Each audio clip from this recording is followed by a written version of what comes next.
हवस और दौलत का नशा पार्ट 3।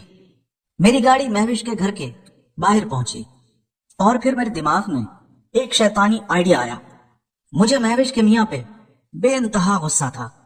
पहले तो मैं ये सोच के आया था कि आज महविश के मियाँ को जान से ही मार दूंगा, लेकिन फिर मैंने सोचा कि ये सजा उसके लिए कम होगी, उसको इससे भी बड़ी सजा देता हूं।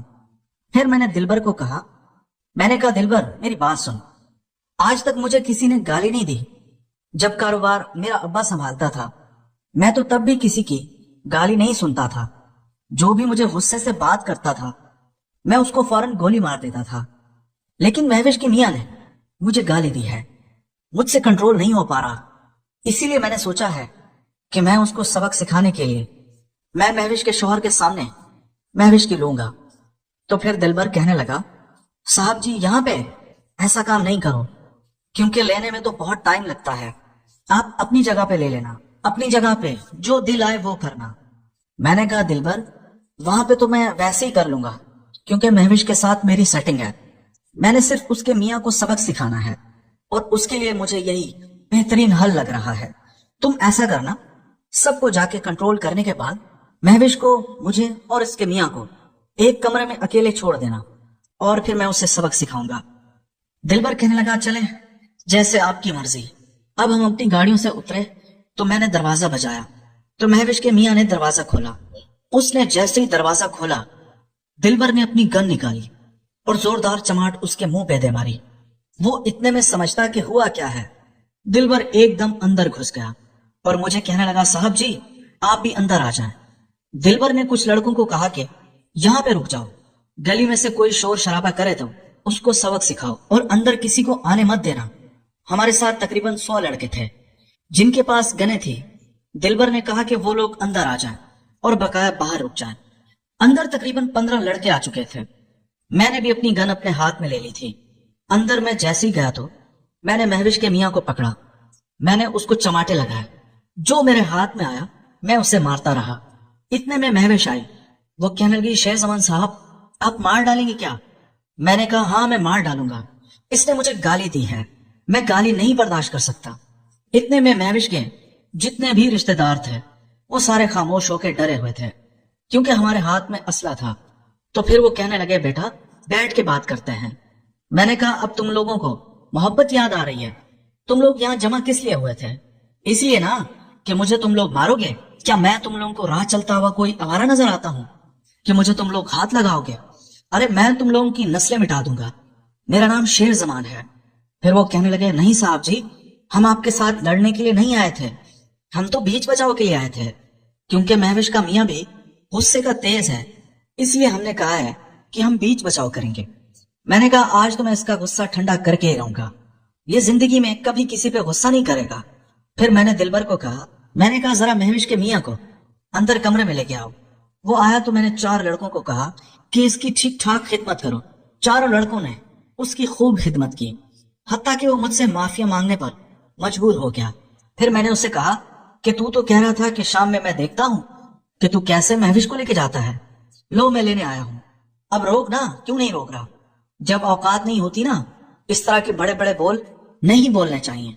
तुम्हारे बोल की वजह से आज तुम लोगों का ये हशर हुआ है। अगर तू मुझे धमकियां ना लगाता, मुझे गाली ना देता, तो मैं कभी भी तुम लोगों के साथ ये ना करता। मैं चुपचाप आता और मैं महविश को लेके यहाँ से चला जाता। अभी मेरा इंतकाम पूरा नहीं हुआ, अभी बहुत कुछ रहता है। फिर मैंने कहा, दिलबर जा महविश को लेके आ।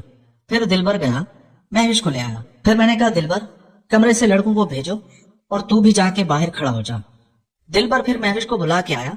महविश आई, मुझे कहा, शेर जमान आप छोड़ दो, बहुत हो गया है, इसके लिए इतना काफी है।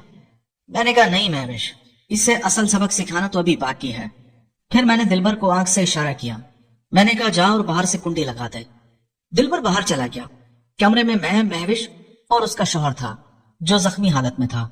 एक हाथ में मेरे गन थी और दूसरे हाथ में मैंने महविश का हाथ लिया हुआ था। मैंने कहा, महविश मेरी बात सुन, इसने मुझे गाली दी है, वो भी तुम्हारे सामने। मैं तो सोच के ये आया था कि मैं इसको जान से मारूंगा, लेकिन मैं तुम्हारे कहने पे इसको मार नहीं रहा, लेकिन इसको मैं सबक पूरा पूरा सिखाऊंगा, इसमें तुम मेरा साथ दोगे।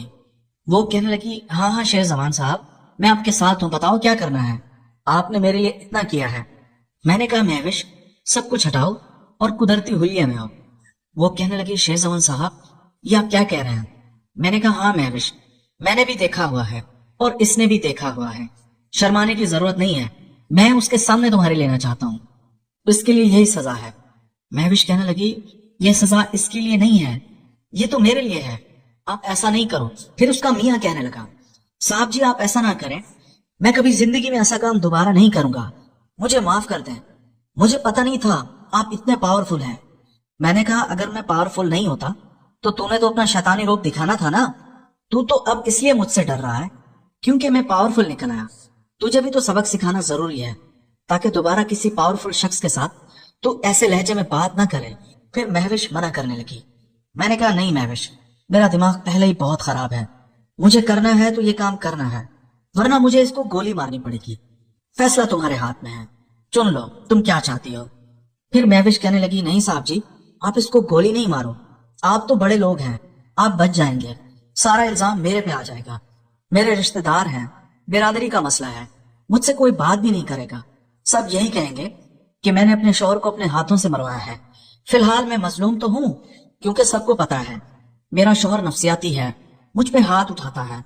اگر آپ نے اس کے ساتھ یہ ظلم کیا تو پھر انگلیاں میری طرف اٹھیں گی, وہ میں چاہتی نہیں ہوں. تو میں نے کہا مہوش پھر دوسرا کام کر لو, بات اس کمرے تک رہے گی, باہر کہیں نہیں جائے گی. پھر وہ کہنے لگی نہیں صاحب جی اس کے سامنے شرم آتی ہے.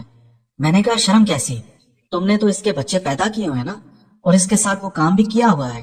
وہ کہنے لگی نہیں وہ میں نے مجبوری میں کیا تھا, دل سے نہیں کیا تھا.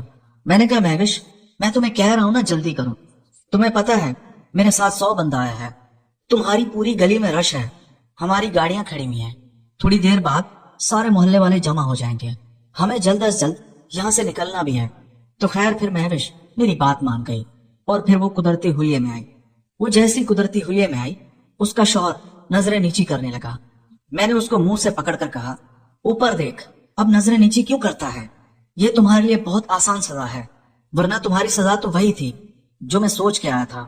یہ بھی مہوش کی وجہ سے میں تمہاری جان بخش رہا ہوں. پھر مہوش ایک جگہ لیٹ گئی اور پھر میں نے اپنی دلی خواہش پوری کی.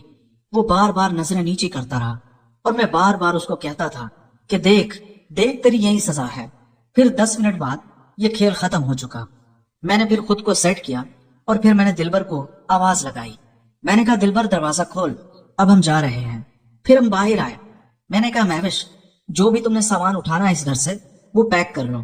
پھر مہوش نے اپنا سامان سمیٹا اور ہم لوگ باہر آئے.